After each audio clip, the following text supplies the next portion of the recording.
ಕಲಬುರಗಿ ನಗರದ ward number 53ರ Rehmat ನಗರ ಬಡಾವಣೆಯಲ್ಲಿ ಕಾಮಗಾರಿ ನಡೆಯುತ್ತಿರುವ ತಗ್ಗಿನಲ್ಲಿ ಬಿದ್ದು ವ್ಯಕ್ತಿಯೊಬ್ಬರು ಮೃತಪಟ್ಟಿದ್ದು, ಈತನ ಸಾವಿಗೆ ಕಾರಣರಾದವರ ವಿರುದ್ಧ ಕಠಿಣ ಕ್ರಮ ಕೈಗೊಂಡು ಮೃತ ವ್ಯಕ್ತಿಯ ಕುಟುಂಬಕ್ಕೆ ಸರ್ಕಾರದ ವತಿಯಿಂದ 50 ಲಕ್ಷ ರೂಪಾಯಿ ಪರಿಹಾರ ಒದಗಿಸಬೇಕು ಎಂದು ಆಗ್ರಹಿಸಿ ಇಂದು ಕಲಬುರಗಿಯ ಜಿಲ್ಲಾಧಿಕಾರಿಗಳ ಕಚೇರಿಯ ಮುಂದೆ ನಮ್ಮ ಕರ್ನಾಟಕ ಸೇನೆಯ ಪದಾಧಿಕಾರಿಗಳು ಪ್ರತಿಭಟನೆ ಮಾಡಿದರು.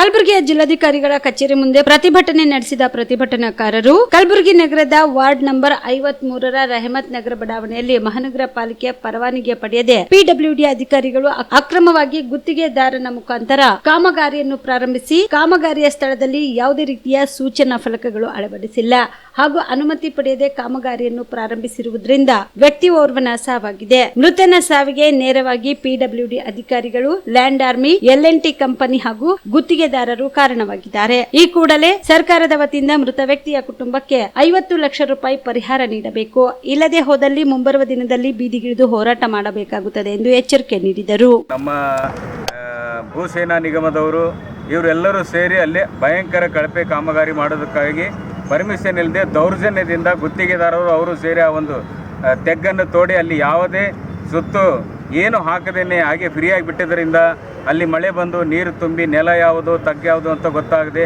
ಒಬ್ಬ ವ್ಯಕ್ತಿ ಮೃತಪಟ್ಟಿದ್ದಾನೆ. ಅದು ನಮಗೆ ತುಂಬ ಖೇದವಾಗಿರ್ತಕ್ಕಂಥ ವಿಷಯ. ಇಂಥ ವಿಷಯಕ್ಕೆ ನಮಗೆ ತುಂಬ ನೋವಾಗಿ ಇವತ್ತು ಕಲ್ಯಾಣ ಕರ್ನಾಟಕ ಸೇನೆಯವರು ಈ ಒಂದು ಪತ್ರ ನಮ್ಮ ಜಿಲ್ಲಾಧಿಕಾರಿಗಳ ಮುಖಾಂತರ ಮುಖ್ಯಮಂತ್ರಿಗಳಿಗೆ ಕೊಡಲು ಬಂದಿದ್ದೇವೆ. ದಯವಿಟ್ಟು 20 ವರ್ಷಗಳಗಟ್ಟೆ ಒಂದೇ ಕಡೆ ಇಂಜಿನಿಯರಿಂಗ್ ಕೆಲಸ ಮಾಡಿ ಗುಲ್ಬರ್ಗದಲ್ಲಿ ಯಾವ ಒಂದು ಒಳ್ಳೆ ಕೆಲಸ ಎಲ್ಲ ಕಡೆ ಕಳಪೆ ಕಾಮಗಾರಿನೇ ಸಿಗುತ್ತೆ. 16 ತಾರೀಕು ನಮ್ಮ ಸಿದ್ದರಾಮಯ್ಯ ಸಾಹೇಬ್ರಲ್ಲಿ ಬರ್ತಿರ್ಬೇಕಾದ್ರೆ ಮಾನ್ಯ ಮುಖ್ಯಮಂತ್ರಿಗಳು ಅವತ್ತೇ ರೋಡ್ ಮಾಡಿದ್ದಾರೆ. ಕೈಯಿಂದ ಕಿತ್ತಿದ್ರೆ ರೋಡ್ ಬರ್ತಾ ಇತ್ತು ಕೈಗೆ. ಅವತ್ತೇ ಇಂಥ ಕಳಪೆ ಕಾಮಗಾರಿ ಅದಕ್ಕೆ ಎಷ್ಟು ದುಡ್ಡು ಹಾಕ್ಕೊಂಡಿರ್ತಾರೋ. ಒಂದು ಕಡೆ ಯಾವುದೇ ನೋಡಿದ್ರೆ ಎಲ್ಲಿ ನೋಡಿದ್ರು ಯಾವ ಕೆಲಸನೂ ನೆಟ್ಟಿಗಿಲ್ಲ. ಇವತ್ತು ನಾವು ಕಲ್ಯಾಣ ಕರ್ನಾಟಕ ಸೇನೆಯವರು ಇದರ ವಿರುದ್ಧ ಕೂಗ್ತಾ ಇದ್ದೀವಿ. ಮುಂಬರುವ ದಿನಗಳಲ್ಲಿ ಇದೆಲ್ಲ ಸರಿಪಡಿಸಿದ್ರೆ ರೋಡ್ಗಳಲ್ಲಿ ನಿಂತ್ಕೊಂಡು ಅವ್ರ ಬಗ್ಗೆ ಕೂಗಬೇಕಾಗುತ್ತೆ. ನಮ್ಮ ಗುಲ್ಬರ್ಗ ಬೆಂಗಳೂರು ಆಗುತ್ತೆ ಅಂತ ಕನಸು ತೋರಿಸ್ತಾರೆ. ಇಲ್ಲಿ ತನಕ ಗುಲ್ಬರ್ಗ ಹೇಗಿರೋದು ಹಾಗೇ ಇದೆ. ನೀವು ನೋಡ್ತೀರಾ. ಮಾಧ್ಯಮದ ಮಿತ್ರರಿಗೆ ನನ್ನದೊಂದು ವಿಶೇಷ ವಿನಂತಿ, ನೀವು ಎಲ್ಲೆಲ್ಲಿ ಕಳಪೆ ನೀವು ಬರ್ತಾ ಇರ್ಬೇಕಾದ್ರೆ ಎಷ್ಟೋ ತಗ್ಗುಗಳು ನೋಡ್ತಿರ್ತೀರಿ. ದಯವಿಟ್ಟು ಅದನ್ನು ನೋಡಿದ ತಕ್ಷಣ ಮೇಲಾಧಿಕಾರಿಗಳಿಗೆ ಒಂದು ವಿಡಿಯೋ ಮಾಡಿ ಹಾಕುವಂಥ ಪ್ರಯತ್ನ ಮಾಡಿ. ಇದು ನಮ್ಮ ಸೈನ್ಯ ಕಡೆ ವಿಶೇಷ ನಿಮಗೆ ಒಂದು ನಮನವನ್ನು ಕೊಟ್ಟು ನಿಮಗೆ ನಾವು ಹೇಳ್ತಾ ಇದ್ದೀವಿ. ದಯವಿಟ್ಟು ಅದನ್ನೊಂದು ನೀವು ಮಾಡಿದರೆ ನಮ್ಮ ಜೊತೆಗೂಡಿ ನಮ್ಮ ಜಿಲ್ಲೆ ಆದಷ್ಟು ಚೆನ್ನಾಗಿ ಮಾಡ್ಬೋದು. ಇಲ್ಲಾಂದರೆ ನಾವು ಬೆಂಗಳೂರು ಆಗುತ್ತೆ ಗುಲ್ಬರ್ಗ ಅಂತ ಕನಸು ನೋಡಬೇಕಾಗುತ್ತೆ. ಇಲ್ಲಿವರೆಗೂ ಯಾವ ಒಂದು ಇದೇ ಜಿಲ್ಲಾಧಿಕಾರಿ ಕಚೇರಿಯಲ್ಲಿ ಮೊನ್ನೆ 16 ತಾರೀಕಿಗೆ ನಾವು ಕೈಯಿಂದ ಕೆದರಿದ್ದೀವಿ. ಒಂದು ವೇಳೆ ನಾವು ಸಲಿಕೆ ಗುದ್ಲಿ ಏನಾರು ತಂದರೆ ಒಂದು ದಿನದಲ್ಲಿ ಇದನ್ನೆಲ್ಲ ಗುಡ್ಡೆ ಹಾಕ್ಬೋದು. ದಯವಿಟ್ಟು ಈ ಒಂದು ಹೊಲಸು ಕಾಮಗಾರಿಗೆ ಮಾಡ್ತಕ್ಕಂಥ ಅಧಿಕಾರಿಗಳನ್ನು ವಜಾಗೊಳಿಸಿ ಆ ಗುತ್ತಿಗೆದಾರರ ಲೈಸೆನ್ಸನ್ನು ರದ್ದುಪಡಿಸಿ ಇಲ್ಲಿರ್ತಕ್ಕಂಥ ಜನಗಳಿಗೆ ನ್ಯಾಯ ಕೊಡಿಸಬೇಕಾಗಿ ಈ ಮೂಲಕ ತಮ್ಮಲ್ಲಿ ಹೇಳ್ತೀನಿ.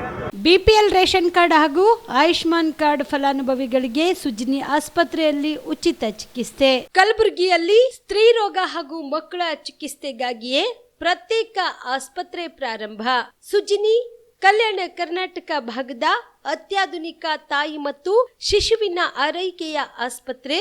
ಸ್ತ್ರೀ ರೋಗ ತಜ್ಞ ಖ್ಯಾತ ವೈದ್ಯರು ಹಾಗೂ ಮಕ್ಕಳ ತಜ್ಞ ಖ್ಯಾತ ವೈದ್ಯರ ತಂಡದಿಂದ ಕಡಿಮೆ ದರದಲ್ಲಿ ಚಿಕಿತ್ಸೆ, ವಿಶ್ವ ದರ್ಜೆಯ ಉಪಕರಣಗಳ ಮತ್ತು ಅತ್ಯಾಧುನಿಕ ICU, NICU ಹಾಗೂ ಇತರೆ ಸೌಲಭ್ಯಗಳಿಂದ ಮಕ್ಕಳಿಗೆ ಗುಣಮಟ್ಟದ ಆರೈಕೆ. ಸುಜಿನಿ ಆಸ್ಪತ್ರೆಯಲ್ಲಿನ ಸೌಲಭ್ಯಗಳು: ದಿನದ 24 ಗಂಟೆಯಲ್ಲಿ ತುರ್ತು ಸೇವೆ, ಹೈ ರಿಸ್ಕ್ ಗರ್ಭಧಾರಣೆ, ಒಬೆಸ್ಟ್ರಿಕ್ ICU, ನವಜಾತ ಮತ್ತು ಶಿಶು ICU, ಶಿಶು ಸಂಬಂಧಿತ ಶಸ್ತ್ರಚಿಕಿತ್ಸೆ, ಲ್ಯಾಪ್ರೋಸ್ಕೋಪಿ, ಲಸಿಕಾಕರಣ, ತಜ್ಞ ವೈದ್ಯರ ಸಲಹೆ, ಡಯಾಗ್ನೋಸ್ಟಿಕ್ ಮತ್ತು ಅಲ್ಟ್ರಾಸೌಂಡ್ ಸೇರಿದಂತೆ ಅನೇಕ ಸೌಲಭ್ಯಗಳು ನಿಮ್ಮ ಸುಜಿನಿ ಆಸ್ಪತ್ರೆಯಲ್ಲಿ ಲಭ್ಯ. ಹೆಚ್ಚಿನ ಮಾಹಿತಿಗಾಗಿ ಸಂಪರ್ಕಿಸಿ ಸುಜಿನಿ ಆಸ್ಪತ್ರೆ, ಬಿಗ್ ಬಜಾರ್ ಎದುರುಗಡೆಗೆ, ಕಲಬುರಗಿ. ದೂರವಾಣಿ ಸಂಖ್ಯೆ 08472272727 ಅಥವಾ ಮೊಬೈಲ್ ನಂಬರ್ 9900427814.